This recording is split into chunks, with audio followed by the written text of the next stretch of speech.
your networks are your net worth. Absolutely. So you need to start those relationships quite early on before getting to the end goal. And that's what networking, that's why it's so important.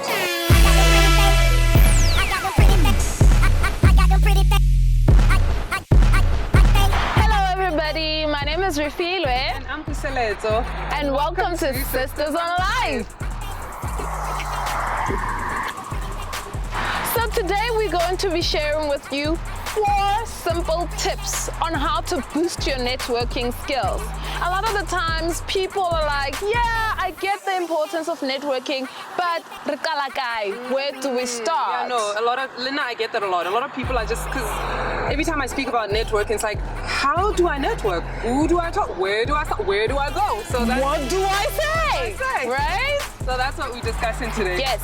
So today we're just gonna share the tips that how to get started, really. 101, networking 101, right? Yes, that's what it is. Yes. So tip number 1, jumping right into it. You need to figure out what your end goal is. So you need to understand why is it that you're networking. No, absolutely. Because if you don't know why you're networking, then you won't know what you are there for. Why you're attending these networking events. So you need to know what's your end goal and what you're trying to achieve by networking. Absolutely. So for example, I'm a chartered accountant by qualification. Say for example that when I was in articles, my end goal was to become a partner. So I'd have to figure out a partner in which industry, because the firms are demarcated into different industries. So if I want to be in financial services, for example, that means my networking needs to be aligned in financially, in banks, networking, and just looking out for that industry, what's happening and all that, and meeting the right people. Because by the time I'm becoming partner and I have to bring money in the business, starting relationships then is too late. It's too late because your networks are your net worth. Absolutely. So you need to start those relationships quite early on before getting to the end goal. And that's what networking, that's why it's so important. Yes. So, number 2, find and attend events that are aligned to your end goal.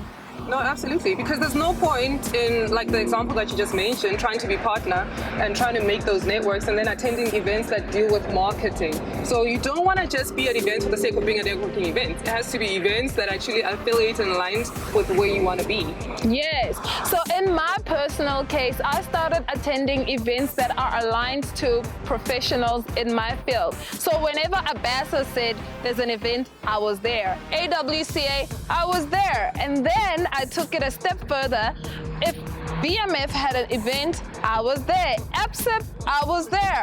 So at some points then I ended up sifting which events are actually aligned to my ultimate end goal. Yeah.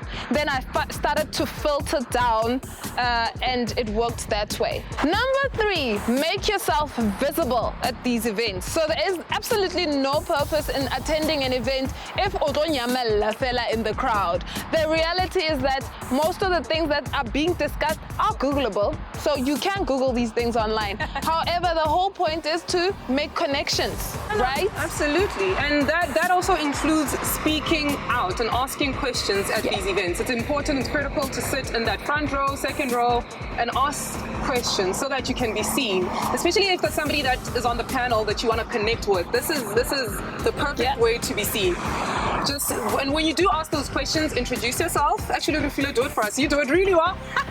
Every time you go to events, what do? My name is Refilwe Matenje, and my question goes out to... Sorry? Yeah. You see? Okay. My name is Refilwe Matenje, and I'm a chartered accountant. My question is to Mr. So-and-so. What did you XYZ when you XYZ? Thank you.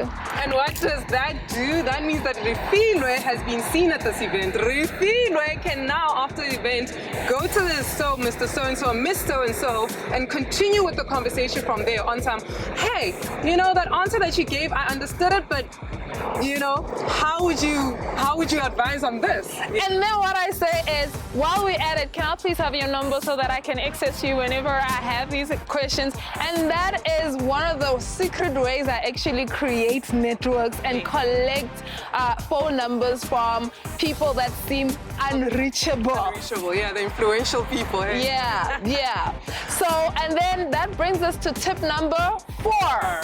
Follow up on the networks. Important. This is an important one. Follow up on the networks. Because there's no use in taking up all these numbers and business cards in your purse and you don't follow up. Because you getting that number and you being on top of mind of that person, that's the hard part. Yep. So you want to follow up at least very shortly after the event while you're still top of mind. Because if you take the number and you call a year later, it makes your life that much more difficult. Yeah, it's almost like starting from scratch again. Absolutely. But then another thing I want to share about that is try and create relationships for the most part that are mutually beneficial. So it's beneficial to the person you're looking to connect with and it's beneficial to you. So it makes that relationship that much more organic. Because I know sometimes people will say, yeah, but this networking game, we're just pretending. The reality is that it is a dance, it's a game. However, you need to find that sweet spot where both of you are benefiting. There's no point in saying, oh, I'd like to meet with you, and then the whole time you're going on and on about what you want. Yeah, I want you to help me. I want business for this. I want you to provide me with this. No, you need to find that spot where you also are providing a certain service. Absolutely. And some of you might ask yourself, oh, but what could I possibly add to somebody who's already made it? Trust me.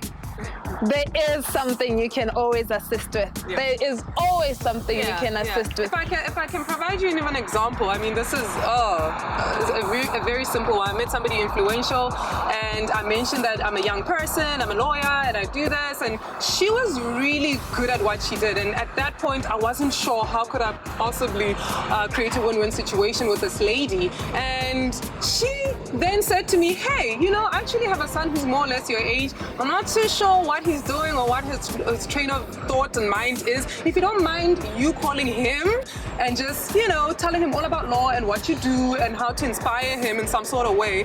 And I was like, okay, see, that was the sweet spot, because then I was able to help her in a department where she wasn't able to just tap into because she's not as young as her son, and I was as young as her son. So this was a great example of a win-win situation, and she mentored me, and then I was able to help her son, and we were all very happy at the end. Absolutely, that's a brilliant one. Yeah. So one thing lastly that I would like to recommend is that even if you're looking for topics on what to say during networking events or how to steer conversations, there's resources out there that can help you with this. I know that books that have been really helpful to me personally is this book by Dale Carnegie, and it's called How to Win Friends and Influence People. It's a really nice book when you're thinking of creating that win-win situation. He goes into detail about that. And then the other one is Nice Girls Don't Get the Corner Office. Well, it says Nice Girls Still Don't Get the Corner Office because this is the second edition by Louise P. Frankel. So she's got a chapter here, chapter 5, on how to brand yourself and market yourself and put yourself out there. Because at the end of the day, with this networking game, that's all you're trying to do. Put your brand out there and just market yourself. And we've come to the end of our episode. So thank you to the viewers for watching this episode, and do subscribe. We're still posting every single Thursday. Yes. And to all those that have been watching and have been commenting, we are so eternally grateful. We've been having really great feedback on the comment section. So thank you so much, and please do not forget to click bell, right? The bell for notifications. Until next time, cha-cha!